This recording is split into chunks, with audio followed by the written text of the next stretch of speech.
Hello मित्रों, LLB first semester के third paper पारिवारिक विधि फर्स्ट, हिंदू विधि फर्स्ट। ये महत्वपूर्ण तथ्य देखिएगा आप। हिंदू विवाह की आवश्यक शर्तें, इसे बहुत सारे एमसीक्यूज बनते हैं और हर बार लगभग पूछे जाते हैं, यानी हर बार इसे आपको एक एमसीक्यूज या दो एमसीक्यूज मिलेंगे। देखिएगा ध्यान से। हिंदू विवाह की आवश्यक शर्तें, essentials of Hindu marriage, conditions of Hindu marriage. Hindu विवाह की आवश्यक शर्तें। हिंदू विवाह अधिनियम 1955 कब पारित हुआ? 1955 में।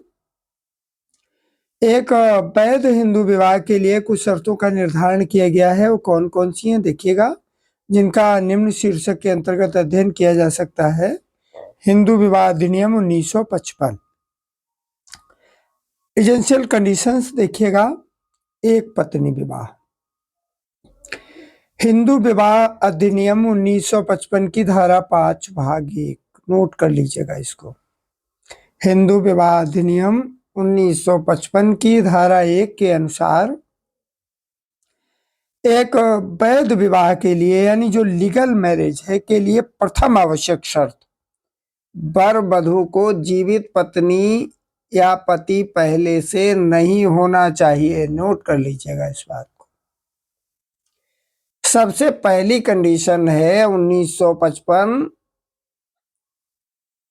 जो हिंदू विवाह अधिनियम 1955 है, इसकी धारा 5(1) के अंतर्गत प्रथम आवश्यक शर्त है कि वर या वधू दोनों में से किसी का पति या पत्नी नहीं होना चाहिए जीवित। एक जीवित पत्नी के रहते हुए किसी पुरुष द्वारा किया गया दूसरा विवाह शून्य या अमान्य होगा। नोट कर लीजिएगा। विवाह कैसा होगा? शून्य होगा, जीरो, या अमान्य होगा, यानी कोई उसकी लीगलिटी नहीं होगी। सेकंड नंबर देखिएगा, पक्षकारों की सहमति।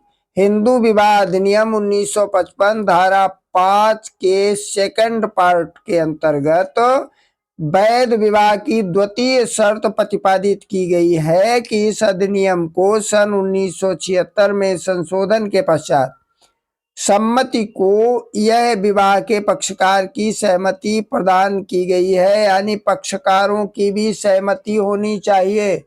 दोनों पति पत्नी दोनों की आपसी सहमति भी होनी चाहिए। नेक्स्ट कंडीशन देखिएगा, अगली शर्त विवाह की आयु के संबंध में। ये 2019 की परीक्षा में पूछा गया प्रश्न। विवाह की आयु। हिंदू विवाह अधिनियम 1955 की धारा 5 भाग 3 के अंतर्गत वैध विवाह की तीसरी शर्त भी है। देखिएगा ध्यान से। इस शर्त के अनुसार एक वैध हिंदू विवाह के लिए आवश्यक शर्त है कि विवाह के समय वर की कम से कम आयु 21 वर्ष होनी चाहिए और वधू की होनी चाहिए 18 वर्ष। परंतु यदि 15 वर्ष से कम उम्र की वधू का विवाह संपन्न होता है तो ये विवाह ना तो शून्य है और ना ही शून्य करणीय। यानी यदि 15 वर्ष से कम उम्र की वधू का विवाह संपन्न होता है तो यह विवाह ना तो शून्य है न शून्य करणीय है, परंतु यह विवाह 15 वर्ष से कम उम्र की लड़की के विवाह को संपन्न कराने वालों के लिए दंड का प्रावधान करता है। यानी ये विवाह नहीं है, कुछ भी नहीं है। इसमें विवाह करने वाले और कराने वाले दोनों के लिए दंड का प्रावधान है। नोट करिएगा, इसको समझिएगा। नेक्स्ट देखिएगा, नंबर 4, प्रतिबंधित डिग्री के ऊपर विवाह होना चाहिए। हिंदू विवाह अधिनियम 1955 की धारा 5 भाग 4 चौथी या पांचवी शर्त को प्रतिपादित करती है। जो कौन सी है देखिएगा समझ के। विवाह के पक्षकार वर या वधू प्रतिबंधित नातेदारी के अंतर्गत नहीं होने चाहिए। यानी कुछ रूल्स रिलेशंस के लिए भी है, उन प्रतिबंधित नातेदारियों के अंतर्गत भी नहीं होने चाहिए। परंतु यदि उनमें प्रतिबंधित नातेदारी में विवाह करने की प्रथा की रीति है तो ये शर्त लागू नहीं होगी। धारा 5 भाग 4 के अंतर्गत है ये समझ में आ गया होगा आपको।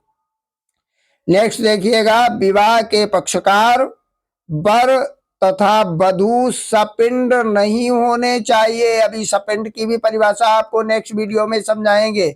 सपिंड क्या होता है, बहुत बार पूछा जाता है। मिताक्षरा भी समझाएंगे, दाएं भाग भी समझाएंगे। चैनल को सब्सक्राइब कर लीजिएगा ताकि प्रत्येक फैक्ट आपको समझ में आ सके, क्योंकि केवल परीक्षा पास करना ही उद्देश्य नहीं है, एक अच्छा वकील भी बनना उद्देश्य है।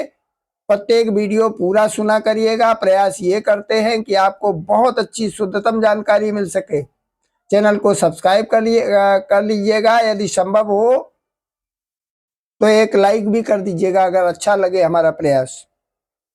विवाह पक्षकार वर तथा वधू सपिंड नहीं होने चाहिए यदि उनके मध्य प्रचलित प्रथा या रीति रिवाज के अनुसार सपिंड नातेदारियों में भी विवाह की अनुमति है तो ये शर्त लागू नहीं होगी। चैनल को सब्सक्राइब कर लीजिएगा, क्योंकि आपको हमारे चैनल में एलएलबी के समस्त सेमेस्टर्स के लिए विस्तृत कंटेंट भी मिलेगा और एमसीक्यूज भी मिलेंगे। वीडियो पूरा सुनने के लिए बहुत बहुत धन्यवाद। जय हिंद।